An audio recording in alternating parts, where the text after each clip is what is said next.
김태우 전 강서구청장님 오셨습니다. 먼저 우리 김태우 부청장님 오셨으니까 간단히 인사 말씀을 먼저 하시고 시작하시죠. 네. 예, 안녕하십니까. 예. 예, 전 강서구청장 김태우입니다. 지금 강서구청장 보궐선거에 예비 후보로 나와 있습니다. 제 폐 마이크는 오늘 처음 인사드립니다. 첫 예. 방송이고요. 예. 몇 번은 진작에 왔었어야 되는데 좀 죄송한 마음이 큽니다. 그래서 저한테는 너무도 많은 도움을 주셨던 방송사이고 그리고 이번에는 이 보궐선거 자체가 굉장히 중요한 시기 때문에 그렇죠. 총선 전초전이 되었습니다. 제가 여기서 반드시 압승을 해서 내년 총선 승리까지 견인할 수 있도록 제가 최선의 노력을 다할 것이고요. 제가 지금 목숨을 걸고 열심히 하고 있습니다. 그래서 이제 내년이 예. 이 총선이 있다 보니까 저 그렇게 하지 않으면은 안 되는 절체절명의 순간입니다. 그래서 그리고 바로 내일 하고 모레 이틀 동안 우리 경선 여론조사가 있습니다. 여론조사가 진행되는군요. 여론조사가 이제 전화 02로 시작되는 아마 일반 전화인데 네. 번호는 제가 아직 모르고요. 네. 모르는 번호가 오더라도 잘 받아주십사 하는 좀 부탁을 먼저 드리겠습니다. 그래서 당원께 오는 전화도 있고 그게 50%, 네. 일반 국민께 오는 전화가 50%, 그러니까 5대5의 비율로 내일하고 모레 이틀 동안 경선이 치러지는데요. 여기서 제가 압도적으로 이겨야 그 힘으로 본선에서 반드시 우리가 또 승리할 수 있습니다. 그래서 이 경선이 아주 의미가 있습니다. 그래서 지난 민주당 지방정권 강서에서 16년을 했습니다. 근데 한 번 이번에 더하면 20년 되겠죠.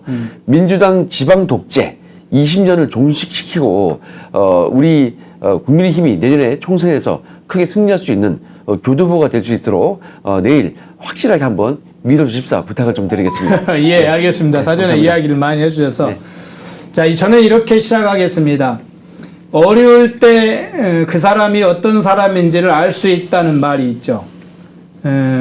문재인 정부가 폭정을 휘두를 때 문재인 정부가 국정농단과 적폐청산의 칼로 대한민국 체제를 위협하고 헌정 질서를 위협하고 보수 진영 괴멸을 노릴 때 그 현장에서 그 위험을 무릅쓰고 비리를 폭로해서 문재인 정권의 한 핵심 컨트롤 타워인 청와대 내부의 심각한 균열을 일으킨 당사자, 그리고 정권 교체의 사실상 시발점의 한 축이 되었던 그 역할을 했던 김태우, 그 이름을 먼저 좀 기억해 주시기 바랍니다.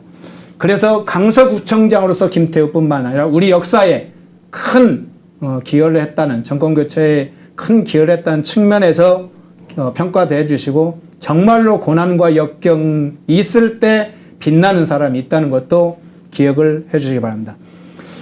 그래서 이 문제부터 몇 가지 좀 살펴볼게요. 네. 청와대 민정수석실에서 특별감찰반을 하셨죠? 네. 그 시기 언제부터 언제까지 특별감찰반원 활동을 했고, 그 시기에 주요 업무가 무엇이었나요? 네. 제가 특감반이라고 하죠, 줄여서. 네, 네. 특감반이라고 청와대 하잖아요. 민정수석실 특감반의 그 특감반원입니다. 네. 쉽게 설명드리면은 암행어사 같은 역할이에요. 네. 네. 근데 이제 제가 처음으로 이 특감반원을 했던 게 MB 정권 당시에 그때 한번 들어갔고요. 그리고 박근혜 정부 때도 들어갔고 문재인 정부 때도 그때 들어갔습니다. 근데 무슨 말이냐면 저는 공직자였죠. 검찰 수석한 공직자여서 이 어느 정당이든 떠나서 공직자의 본분에 맞게 이 비리 관련 그 사정 업무를 열심히 했던 그런 그야말로 공무원이었습니다. 개인적인 이제 성향은 있겠죠. 근데 그걸 떠나서 어느 정권이 오든 나는 나쁜 놈은 그냥 확실히 비리를 밝히겠다라는 수사관 출신이었고, 그리고 청와대에 가서는 특별 감찰 반원이었습니다. 근데 이게 문재인 정권 청와대에 들어간 것이 2017년 7월 초중순경이었습니다. 그때부터 해서 제가 10몇 개월 특감 반원으로 근무를 했었고요. 그때 주요 업무는 대통령이 임명하는 고위 공직자에 대한 감찰 업무입니다. 그러니까 장차관, 실국장, 그리고 이 공공기관이 있지 않습니까? 공기업 포함해서 거기에 사장 등 임원 정도 될 겁니다. 그래서 그 대통령이 임명한 이 고위 공직자에 대한 감찰, 정보 수집, 비리 정보 수집 이런 일을 했고요. 그러다 보니까 장차관 실국장을 감찰하다 보니까 그 기관도 같이 감찰할 수밖에 없는 거예요. 네. 그래서 기재부, 국토부, 산업부 등등 뭐 농림부도 있고요. 뭐 한 17개 정도 부처가 있죠. 네. 그리고 그 밑에 여러 가지 공기업과 공공기관이 있습니다. 주로 경제 관련 그 기관들입니다. 여기에 대한 감찰을 제가 3개 정권을 했었던 그런 상황이었고요. 문재인 정권 때에는 좀 상식이 안 맞는 일들이 좀 많이 목격이 되었습니다, 저한테. 네. 그래서 이거는 아니다 싶어서 제가 여러 가지 35건에 이르는 무분별한 폭로가 아니었고, 네. 제가 100수십 건의 보고서를 썼는데 그 중에서 문제가 있다고 생각한 35건만 딱 정제를 해서 그렇게 공익신고를 양심 선언을 했었습니다. 예. 그때가 2018년 12월 14일 날 첫 시작을 했고요. 12월 14일. 예. 그래서 2019년 2월까지 한 12, 한 3개월 정도. 3개월 정도 일단 그 35건 플러스 알파입니다. 더 있었습니다. 그래서 방송사에서 그냥 얘기한 것도 있고 여러 가지 문재인 정부의 청와대, 조국 민정수석의 여러 가지 문제점 그런 것들에 대해서 제가 이 양심 선언을 한 바가 있습니다. 네. 예. 주요 업무는 핵심적으로 그러니까 사실은 비리 감찰을 하는 암행어사 역할을 했다는 것이 특감반의 가장 중요한 역할이 되겠군요. 그런데 이제 지금 얘기했던 이제 폭로, 공익 어떤 제보 형태의 어떤 비위 내용을 공개적으로 알린 것 중에 35건 중에 그걸 다 설명하려면 굉장히 많으니까 한두 건만 핵심적으로 비위 내용이 어떤 사건입니까? 크게 구분을 하자면은 네.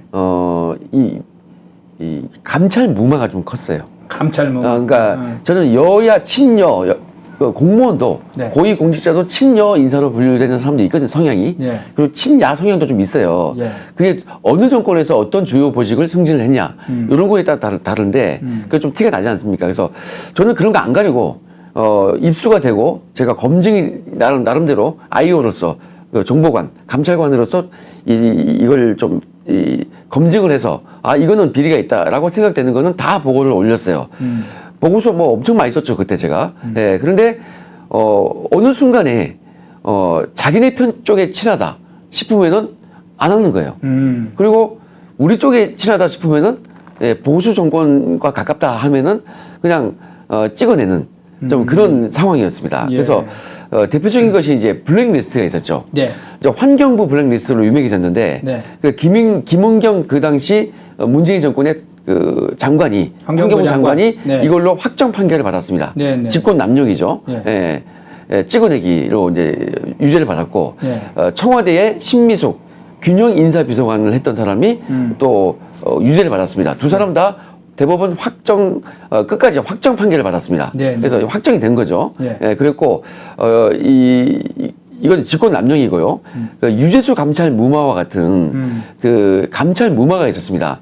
이 조국 당시 민정수석이 이 여러 가지 여권 인사들의 얘기를 듣고 진행 중이었던 비리가 확인되었던 유재수 당시 그 금융정책국장에 대해서 감찰을 중단시켰던 그런 사안이 1심에서 유죄가 나왔습니다.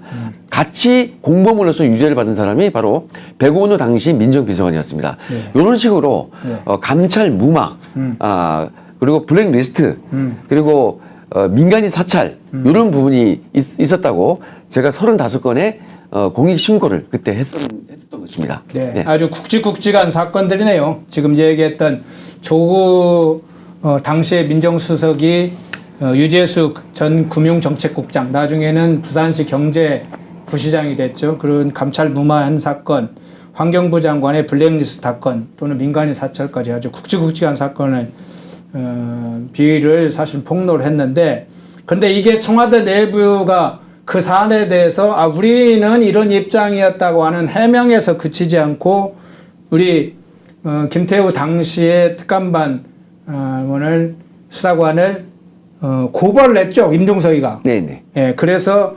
공익제보를 사실은 고발한 셈인데 그로 인해서 공무상 비밀 누설 혐의 이런 식으로 해서 그 공무상 비설 누설 혐의라는 게 무슨 의미입니까? 그러니까 공직자가 네.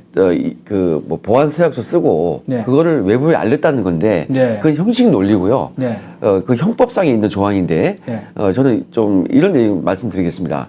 이 판례 대법원 판례에 그동안 쌓여있던 태도를 보면은 이와 관련된 판례가 많이 쌓여 있습니다. 네. 근데 하나같이 일관성이 있는 게 뭐냐면은 예를 들어서 제가 도시계획국장이에요. 근데 도시계획과 관련된 개발과 관련된 정보를 내가 친한 지인 건설업자한테 빼줬단 말이에요. 네. 그분은 이 국가적 기능이 훼손된 거예요. 도시계획이라고 하는 국가적 기능이 훼손되는 상황이잖아요. 그 자기 사익을 위해서 빼준 거 아닙니까? 네. 일종 이런 걸 처벌하는 거예요. 자, 그리고 검사나 경찰이 수사관이 수사 도중에 수사 정보를 수사받는 피의자나 그 변호인에게 빼줬다. 사적으로 아는 사람한테. 그거는 사익을 추구한 거죠. 그렇죠. 이런 경우는 유죄입니다. 예. 이런 식으로 쌓여있어요. 그러니까 누설을 했다는 그 자체를 처벌하는 게 아니고 누설로 인해서 피해를 보는 법익, 그거를 처벌하는 거거든요. 그래서 예. 그래서 이제 이런 식으로 이제 판례가 쌓여 있어요. 근데 저는 상황이 다르죠. 누설을 하긴 했는데 그건 맞아요. 근데 공익을 침해한 게 없다는 말이죠. 법익을. 예. 저는 오히려 반대죠. 사익을 추구한 게 아니고 이거 청와대 최고 권력의 비리니까 국민께 알려드린 거예요. 예. 그래서 이걸 내 개인 사리사욕을 위해서 누구 아는 사람한테 빼준 게 아니고 덕을 보라고 빼준 게 아니고 우리 국민께 이게 잘못됐다고 감시 좀 해달라고 저는 빼준 거예요. 알 권리를 헌법상 알 권리도 있지 않습니까? 예. 차원이 완전 다르거든요. 예. 저 같은 경우는 판례상 무죄거든요. 근데 이번 김명수 사법부에서는 형식 논리, 누설만 했다는 그 자체로 저를 처벌을 했던 겁니다. 네. 네. 그 내용상으로 그렇고요. 두 번째는 형식적으로 봐도, 절차면에서 봐도 절차적 정당성 중요하지 않습니까? 예. 근데, 최강욱이나 조국 사건이나 울산 사건, 지금도 저렇게 질질 끌고 있습니다. 제 사건만 유난히 빠르게 그냥 확정 지어버렸어요. 이게 웃긴 게 조국이 잘못했다고, 범죄를 했다고 제가 고함을 질렀어요. 도둑이야라고 고함을 질렀는데, 그러면은 그게 맞는지 틀린지 확정이 조국에 대해서 확정을 시키고 나서 네가 틀렸어 하면 내가 처벌받는 거고 네가 옳았어 하면 제가 무죄 아닙니까? 근데 거기는 아직 확정 판결이 안 났단 말이에요. 근데 도둑이야 한 말 자체를 했다는 이유로 그냥 처벌해 버린 거예요. 그 상식이 안 맞는 거죠. 그래서 제가 그렇죠. 조국이 유죄면 저는 김태호는 무죄다 이런 얘기를 계속 해왔던 겁니다. 네. 네. 상식이 안 맞는 판결이었다. 네, 그런 말씀드립니다. 네. 보통 이제 명예훼손과 관련된 부분, 이 부분은 조금 다릅니다. 명예훼손죄가 적용되면 나중에 명예훼손죄가 적용이 안 되면 무고죄로 심화돼가 다시 이제 고소 또 고발이 이루어지는 경우가 있죠. 그런데 지금 이야기하는 그런 무고죄가 성립하려면 명예훼손에 관한 것이 사실관계가 밝혀져야 무고죄가 해명이 되는 거죠.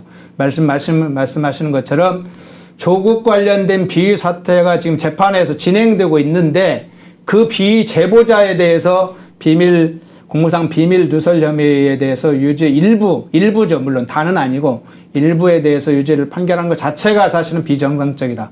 김명수 대법원 체제 내에서 이루어진 비정상적인 결정이다. 이제 이런 얘기를 해주셨고, 다만 이런 점이 좀 고려된 것 같아요. 윤석열 대통령께서 전체적으로 이런 부분을 보고 이건 좀 특별 사면이나 복권이 좀 필요한 부분이다. 공익 제보자가 한 권력의 최고 중심층에 있는 그런 청와대 안의 비위이기 때문에 누군가가 이걸 제보하지 않으면 외부에 사실은 그 썩은 부패 비위가 알려질 수 없기 때문에 상당히 그런 것을 자기 희생을 하면서 공익 제보를 했다는 것을 상당히 고려를 한 것 같고, 그런 점에서 대통령께서 특별 사면과 복권을 해준 걸로 저는 판단을 하거든요. 네. 그 부분에 대해서는 어떻게 평가를 하세요? 일단 외부로 드러나는 네. 그 현상을 보면은 대통령께서 이제 결단을 내려주신 게 맞고요. 제가 봤을 때는 이 제가 방금 말씀드렸던 그런 상식이 안 맞는다는 거에 대한 인식이 계셨던 것 같아요. 그래서 이제 근데 그걸로 그치지 않고 제가 한 달 정도 7월 초부터 8월 14일까지 한 달 넘게 거의 한 달 한 40일 정도 가까이 네. 계속 사면이 되니 안 되니 거론된다 이렇게 회자가 됐어요, 언론에. 네. 그때 여론이 형성되지 않습니까? 그 여론이 사면해줘야 된다는, 당연히 사면이다라는 여론이 빗발쳤던 것으로 알고 있습니다. 그래서 그런 여론을 반영해서 사면을 단행하지 않았었나라고 제가 추정을 한번 해봅니다. 네, 알겠습니다. 강서구 쪽으로 한번 좀 눈길을 돌려볼게요. 원래 이제 지금 강서구청장을 하시다가 작년 5월 지방선거에서 당선이 됐죠. 아니 6월 선거죠. 6월 지방선거에서 당선이 됐고 임기를 지금 하다가 최근에 판결이 나서 지금 임기가 중단된 상태이고 사실상 이제 결과적으로는 구청장직을 잃게 되셨는데 최근에 이제 강서구는 보통은 국민의힘 즉 보수 세력의 정당들로는 항상 덫이 깔려 있는 곳, 험지 뭐 이런 이제 분석을 많이 합니다. 지난 지방선거에서 그런데 오히려 우리 김태우 후보께서 당시에 51.3% 득표를 해서 구청장이 되셨어요. 당시에 그 야당세가 강한 데서 어떻게 당선될 수 있어요? 그 비결이 뭐라고 생각하세요? 예, 일단 저는 기본적으로 험지라고 해서 포기할 건 아니라고 봐요. 네. 일단은 도전을 해서 네. 사람 마음을 얻는 일 아닙니까? 네. 그걸 위해서 최선 노력을 다하고 조금 부족했다면 다음에 더 조금 채워서 그 다음에는 또 된다고 보는 거예요. 그래서 네. 제가 2020년도 4.15 총선 당시에 그때 제가 강서을 지역의 총선에 공천받아서 출마를 한 바가 있습니다. 예. 그때 정말 어려운 때였죠. 그때 오세훈 시장님하고 나경원 대표까지 떨어질 정도의 그런 어려운 시절이었습니다. 근데 제가 그 강서 지역에 원래 연구가 없었거든요. 근데 70일 남겨놓고 전략 공천을 받았어요. 여러 가지 이슈 때문에 제가 받은 게 많겠죠. 그래서 그때 그 상대방 후보가 진성준 후보였는데 청와대 그 기획 그 정무기획비서관을 했을 거예요 아마. 그러다 보니까 제가 청와대 이슈가 있었다 보니까 그 아마 그렇게 맞춰서 전략공천 됐던 것 같아요. 그래서 제가 짧은 기간을 남겨놓고 가서 열심히 했습니다. 근데 42.3% 정도 받았어요 제 기억에. 그러니까 연구도 없는 사람 와가지고 많은 표를 받았던 거죠. 근데 제가 그때 열심히 하면 되겠다라는 생각이 들었어요. 그래서 제가 좀 더 많은 노력을 했고 그리고 작년에는 또 정권 교체가 된 지 한 2달 되었죠. 그래서 그 정권 교체의 힘이 컸죠. 그리고 제가 우리 강서 구민께서 뭐 원하는 게 뭔지를 알았어요. 이미 그 지역에 3년 전부터 선거를 했고 쭉 제가 분석을 하고 열심히 뛰었기 때문에 이 강서에서 부족한 점이 뭔가 봤더니 재개발 재건축 이슈였어요. 근데 이 화곡동으로 대표되는 뭐 가양동, 뭐 등촌동, 공항동, 염창동 등등 이 마곡을 제외한 구도심이 있습니다. 너무 열악한 거예요. 특히 화곡동은 전세 빌라 사기도 일어날 만큼의 여러 가지 그 안 좋은 상황이었거든요. 그때는 이제 전세 빌라가 터지기 전이었어요. 근데 그 주거 환경이 너무나 그때 안 좋았어요. 그래서 여기를 마곡과 같은 신도시로 개발을 해 드려야겠다라는 제가 생각이 들었고 이것을 원하신다고 제가 파악을 했습니다. 그래서 화곡도 마곡된다. 이런 슬로건을 제가 1번 슬로건으로 내세워서 국민의 마음을 얻었습니다. 그래서 그리고 그래서 제가 당선이 됐다고 생각하고요. 여러 가지 요인이 있겠죠. 그리고 구청장으로 취임하고 나서 6개월 만에 그 화곡동 2동, 4동, 8동 일대 우리가 제일 표가 안 나온 지역이에요. 거기에 도심 공공주택 복합사업지 이 사업의 최종 후보지로 국토부로부터 낙점을 받았어요. 이게 그 당시 79번 이 사업이 선정됐는데 단일 규모로는 최대 규모 5,580세대였습니다. 그래서 제가 그 약속을 지킨 거죠. 그래서 사업을 태워놨어요. 그래서 이대로 진행이 되면은 화곡도 마곡대는 그 가시적인 성과가 나오는 거거든요. 그래서 이 뭐냐면 국민께서 원하는 것이 뭔지 잘 경청해서 그것을 위해서 정말 최선의 노력을 매진하는 거 이것이 당선되는 비결이라고 제가 생각했습니다. 네. 그러면 작년 7월 1일부터 구청장직을 시작한 걸로 제가 알고 있는데 그로부터 올해 5월 판결이 날 때까지 약 11개월 동안에 그러면 가장 주력했던 게 주로 이제 그 중에 주거 환경 개선 두 가지입니다. 두 가지인데 크게 보면 두 가지예요. 그러니까 개발과 복지입니다. 개발과 복지. 우리 개발 이슈도 어찌 보면 복지예요. 너무도 열악하기 때문에. 그래서 이제 이 강서구에는 지난 아까도 모두에 말씀드렸다시피 지난 민주당 소속의 구청장이 4번을 했습니다. 예. 16년을 했어요. 예, 직업이 구청장이었죠, 완전히. 그래서 근데 그 체제 하에서 이 구도심이 그냥 방치가 된 거예요. 그러다 보니까 발전이 안 되고 정체가 돼 있었어요. 그래서 그 부분을 개발하는 거, 거기에 좀 애를 쓴 게 있고요. 예. 그리고 또 주거 환경 관련해서 방화동에 건설물 폐기장이 있습니다. 예. 방화동 건폐장이라고 하는데 거기가 이제 25년 된 수건 사업이에요. 예. 이것을 소음 분진 등등 여러 가지 문제가 있는데 그게 이제 주변에 아파트 주거 단지가 있거든요. 많은 피해를 보시죠. 그래서 네네. 그거를 다른 지역으로 옮기는 문제를 제가 최종 합의를 봤습니다.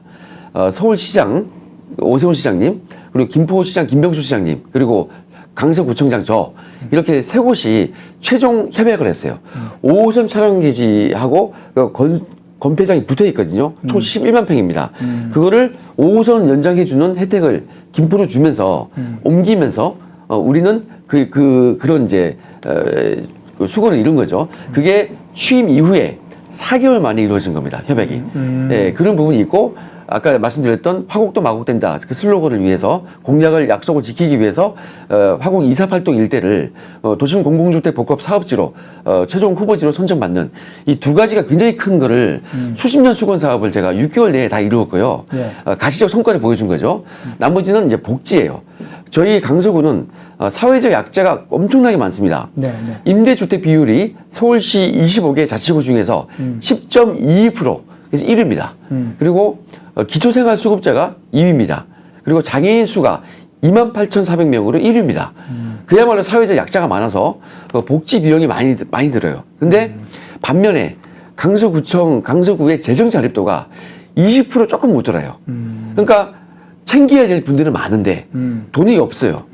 그런 정말 어려운 지역입니다. 그래서 이 두 가지를 개발과 복지, 주거 환경 개선, 그리고 환경 안전 이런 부분을 위해서 제가 굉장히 애를 썼습니다. 그래서 어르신 복지, 그리고 아이 돌봄 체계, 육아 종합 지원 센터 이런 것도 늘리고 키움 센터 이런 거 확충하고요.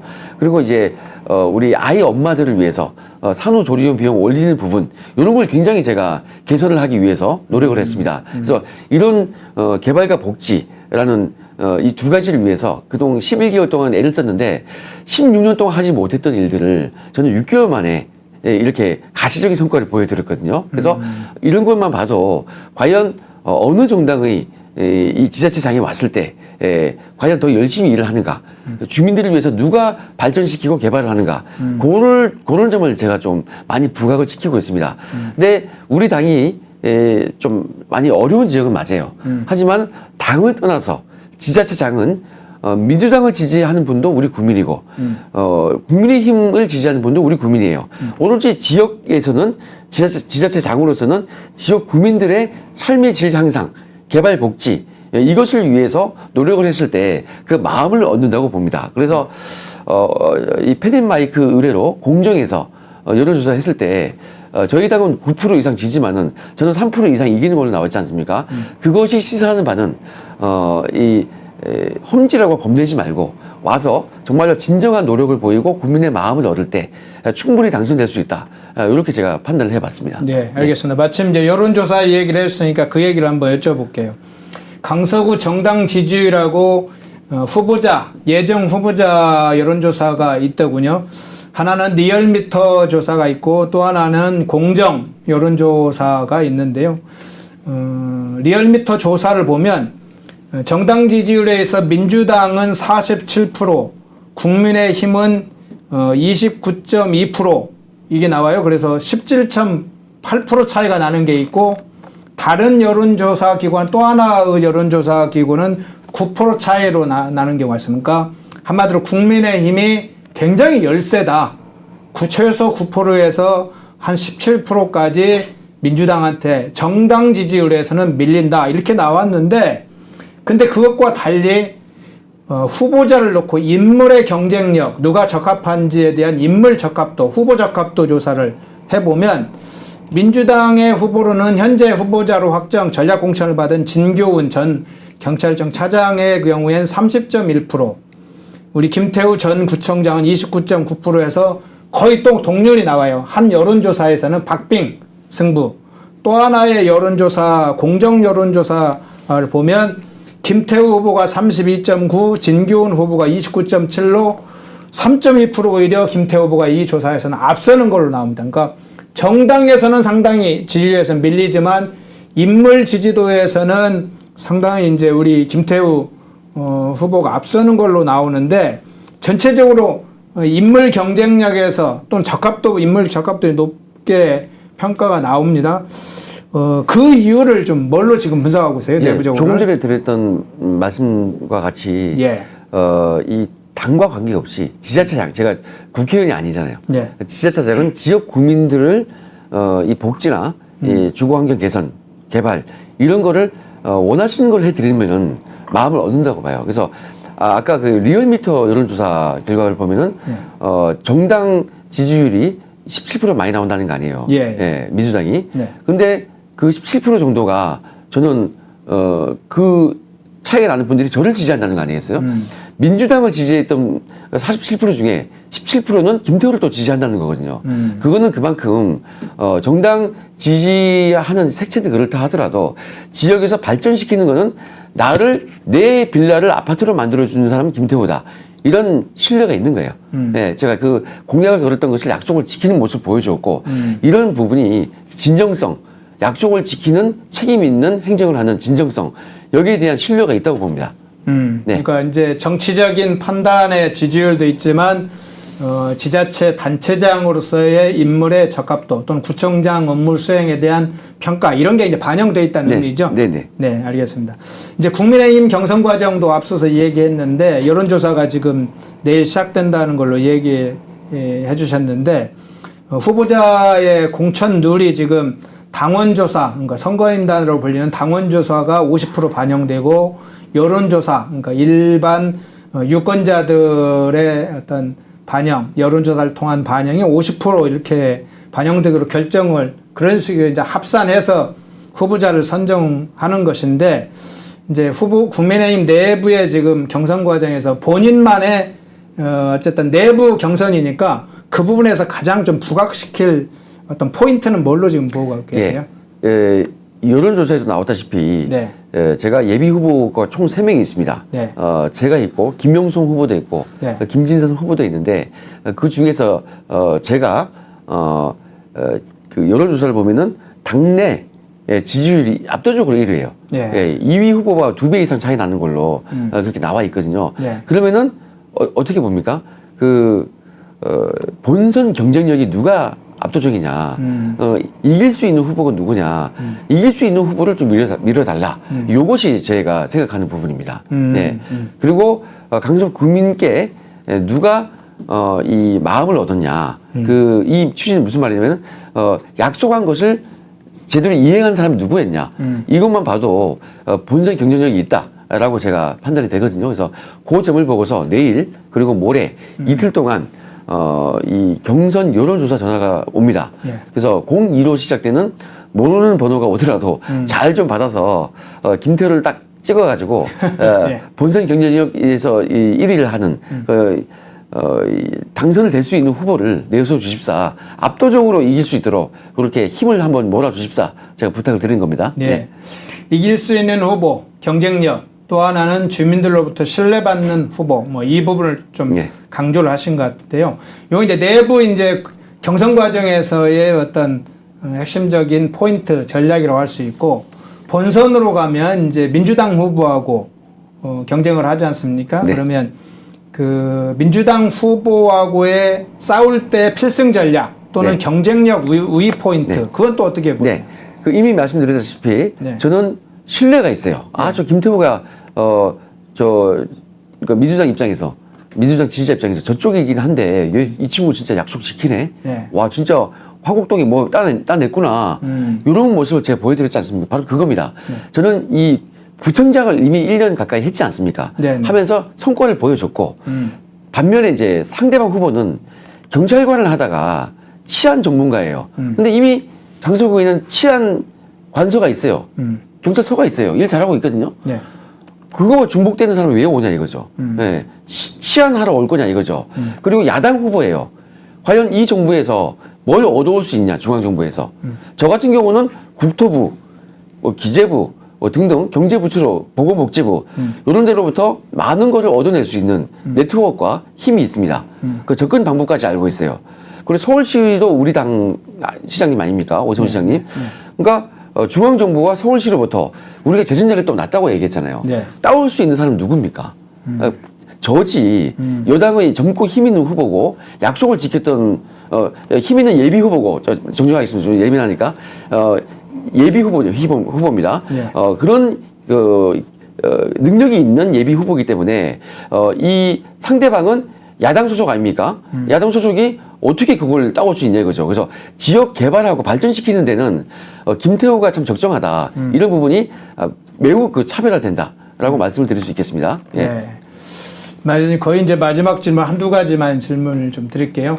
지난번에 서울시에 있는 구청장들, 그러니까 국민의힘 후보로 출마해서 당선된 구청장들이 우리 김태우 당시에 이제 구청장의 재판이 진행되고 끝나고 결론이 어쨌든 유죄 판결이 났을 때 구원하는 청원을 냈어요. 네. 그 내용하고 어떤 계기로 그런 일이 일어났습니까? 예. 제가 구청장 중에 막내죠, 나이가. 네. 예, 막내고, 그리고 저에 대해서 이제 우리 당 소속의 구청장 저 빼고 15분이었어요. 15명. 예, 이분이, 현역에 계신 분들이, 일하고 계신 분들이 한 분도 빠짐없이, 저를 구명운동을, 반드시 사면받아야 된다라는 거를, 당과, 우리 대통령실, 두 군데로 보냈다고 하시더라고요. 그래서 이런 부분은 제가 했던 행동들에 대해서 정당하다고 판단하신 거고요. 그리고 일도 뭐 열심히 잘했고, 그리고 저는 구청장 하면서 취임 이후에 얼마 안 돼서 물난리가 났었거든요. 근데 우리 구도 중요하지만은 우리 구는 큰 피해가 없었습니다. 그때 다행히도. 근데 영등포라든지 다른 서초구라든지 좀 피해가 있었어요. 그래서 제가 저희가 당장 급한 게 아니니까 그때 남는 장비와 인력을 남는 장비를 보태드려서 좀 이렇게 많이 도와드렸거든요. 여기에 대해서 무슨 말이냐면은 저희 인심이 잃지 않고 살아왔다라고 보시면 되겠습니다. 그래서 영등포에 계신 우리 국민도 우리 서울 시민이고 그리고 우리 이웃이고 또 우리 강서구로 이사 올 수도 있는 거 아닙니까 서로. 그래서 언제나 저는 우리 국민이거나 우리 국민이 될 수 있는 분들이고 그리고 우리 이웃이고 하니까 어려울 때 도와줘야 된다 해서 제가 있는 장비를 싹 그냥 1시간 만에 이게 도와드렸습니다. 다 들어가지고. 그래서 그때 영등포 구청장이신 최호건 구청장님이 그걸 또 언론사에 또 얘기를 하셔가지고 신문에 난 바가 있습니다. 그리고 서초 구청장님도 좀 그런 부분이 있었고 그래서 이 여러 우리 구청장님께서 일심동체로 약간 뭐 누가 먼저랄 거 없이 김태우는 억울했다. 정당하지 못한 판결이었다. 이렇게 합심해서 그런 부분을 만들어서 이 당과 우리 대통령실에 이렇게 드린 것으로 제가 알고 있습니다. 그래서 이 자리를 빌어서 다시 한번 우리 구청장님들께 다시 한번 감사의 말씀드립니다. 네.